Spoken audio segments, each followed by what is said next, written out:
நேற்றைய தினம் கம்யூனிஸ்ட் கட்சியினுடைய தலைவர் திரு முத்தரசன் அவர்கள் ஒரு கூட்டத்தில் பேசுறார். அவருடைய மாநாட்டில் தான் பேசுறாருன்னு கருதுறேன். சேலத்தில் நடைபெற்ற மாநாட்டில் பேசுறார். எடப்பாடி பழனிசாமி கம்யூனிஸ்ட் கட்சியை தரம் தாழ்ந்து பேசுகிறார் என்று. நான் என்ன பேசினேன்? இன்றைக்கு ஆளுங்கட்சி திராவிட முன்னேற்ற கழகம், கம்யூனிஸ்ட் கட்சி எதிர்கட்சியா ஆளுங்கட்சியா? அதை நான் கேள்வி கேட்டேன். எதிர்கட்சியா இருந்தா எங்க வரிசையில் தான் அவர்கள் அமர்ந்திருக்கிறாங்க. அப்படி எதிர்கட்சியில் வரிசையில் அமர்ந்துகிட்டு பொழுது மக்களுடைய பிரச்சனை வைக்கின்ற பொழுது மக்களுடைய பிரச்சனையை சட்டமன்றத்தில் எடுத்து சொல்ல வேண்டும், பொது வெளியில் எடுத்து சொல்ல வேண்டும். கூட்டணியாக இருந்தாலும் எதிர்க்கட்சி என்ற வரிசை வருகின்ற பொழுது, எதிர்க்கட்சியில் இருக்கின்ற பொழுது மக்களுடைய பிரச்சனைக்காக குரல் கொடுக்க வேண்டும். அதைத்தான் நான் சுட்டிக்காட்டினேன். ஆனா அவருக்கு கோபம் பொத்து கொண்டு வந்து ஏதோ பேசியிருக்கிறார். அது மட்டுமல்ல, இன்னொன்றையும் சொல்லி இருக்கிறார். நாங்கள் கம்யூனிஸ்ட் கட்சி சேர்ந்தவர்கள் பணம் வாங்கி கொண்டு நடத்துவதா சொல்லி இருக்கிறார். ஆமா இல்லைன்னு சொல்ல சொல்லுங்க. நாங்களா சொன்னோம்? உங்களை காட்டி கொடுத்ததே திமுக தான். நாங்கள சொல்லல. திமுக கூட்டணியில் அங்கம் வைக்கின்ற பொழுது ஒரு தேர்தல்ல ஒரு குறிப்பிட்ட தொகை அதுவும் கணக்கில் கொடுத்ததாக பத்திரிகையில செய்தி வந்ததே இல்லையா? திரு முத்தரசன் அவர்களே சொல்லுங்க. நீங்க கூட்டணி வச்சு போட்டுருக்கீங்க, திமுக தலைமையில கூட்டணி அமைச்சீங்க. அந்த கூட்டணியுடைய தலைமை திமுக உங்களுக்கு தேர்தல் ரீதியாக கொடுக்கப்பட்டதா இல்லையா? அதுதான் எங்களுடைய கேள்வி. இன்னொன்னு சொல்றாரு, எடப்பாடி பழனிசாமி பாரதிய ஜனதாவோட கூட்டணி போய் சேர்ந்துட்டாரு. நாங்க சேர்ந்தலாம் என்ன தப்பு? இதே திமுக 1999ஆம் ஆண்டு நாடாளுமன்ற தேர்தலில் பாரதிய ஜனதாவோட கூட்டணி வச்சு போட்டியிட்டு வெற்றி பெற்று மத்தியிலே பாரத பிரதமர் மறைந்த மரியாதைக்கு வாஜ்பாய் அவர் தலைமையில் ஆட்சி அமைந்த பொழுது முரசொலி மாறன் அவர்கள் அங்கே மத்திய அமைச்சராக இடம்பெற்றிருந்தார். இப்பெல்லாம் இந்த முத்தரசனுக்கு ஒன்னும் தெரியல. 2001 மீண்டும் சட்டமன்ற பொதுத் தேர்தல் தமிழகத்திலே, அப்பொழுது பாரதிய ஜனதாவோட திமுக கூட்டணி வச்சிருந்தது. அப்பவும் திரு முத்தரசனுக்கு எதுவுமே தெரியல. ஆக 1999 நாடாளுமன்ற தேர்தல், 2001 சட்டமன்ற பொதுத் தேர்தல், இரண்டு தேர்தலும் திமுகவோட பாரதிய ஜனதா கூட்டணி அமைச்சு போட்டியிட்டது. அதை பேசுறதுக்கு வக்கில்லாம இன்றைக்கு முத்தரசன் அவர்கள் எங்களை பற்றி விமர்சனம் செய்வதற்கு எந்த தகுதியும் இல்லை.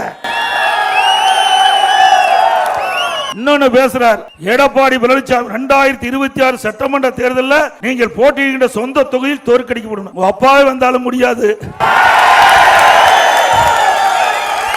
திரு முத்தரசன் அவர்களே, 2021 சட்டமன்ற பொதுத் தேர்தல் திமுக தலைமையில் தான் நீங்க கூட்டணி அங்க வச்சீங்க.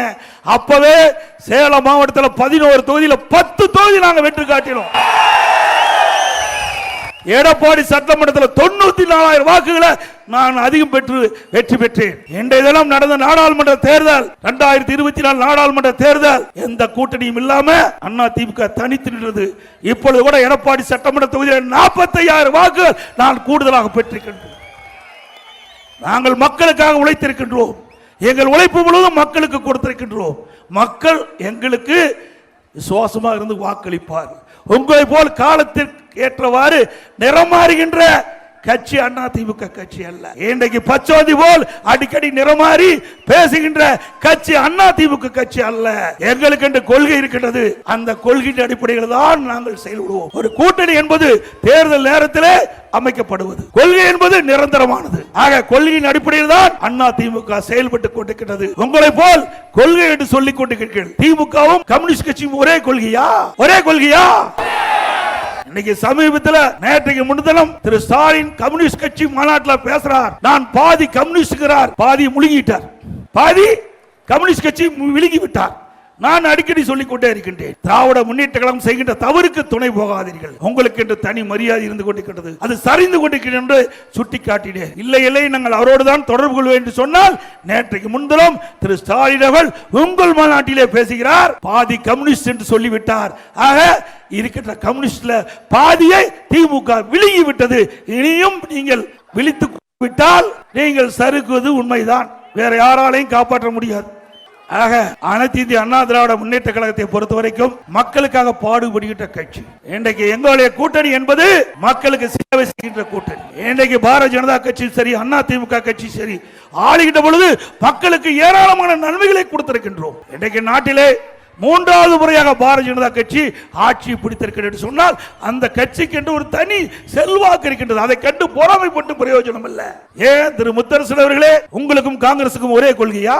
இன்றைக்கு கேரளாவில் இன்னைக்கு காங்கிரசும் கம்யூனிஸ்டும் போட்டி போட்டுட்டு தான் இருக்குது. மேற்கு வங்காளத்துல நீங்களும் மம்தா பானர்ஜியும் ஒரே கொள்கையா இருக்குதா? இந்தியா கூட்டணி ஒண்ணு வச்சுக்கிட்டீங்க அவ்வளவுதான். ஆனா இந்தியா கூட்டணி பொறுத்த வரைக்கும் மாநில தேர்தல் அது வேறையா, மத்தியில நாடாளுமன்ற தேர்தல் அது வேறையா.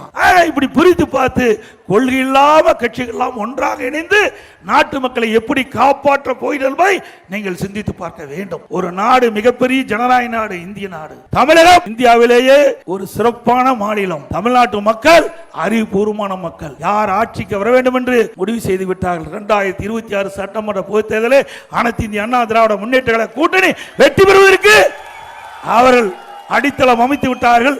அதனால்தான் இப்படிப்பட்ட விசவத்தனமான சொற்களை கக்கி வருகிறார்கள் என்பதை நேரத்திலே தெரிவித்து மக்களை காப்போம், தமிழகத்தை மீட்போம். மக்களை தமிழகத்தை மக்களை தமிழகத்தை மக்களை தமிழகத்தை பை பை ஸ்டாலின். நன்றி, வணக்கம்.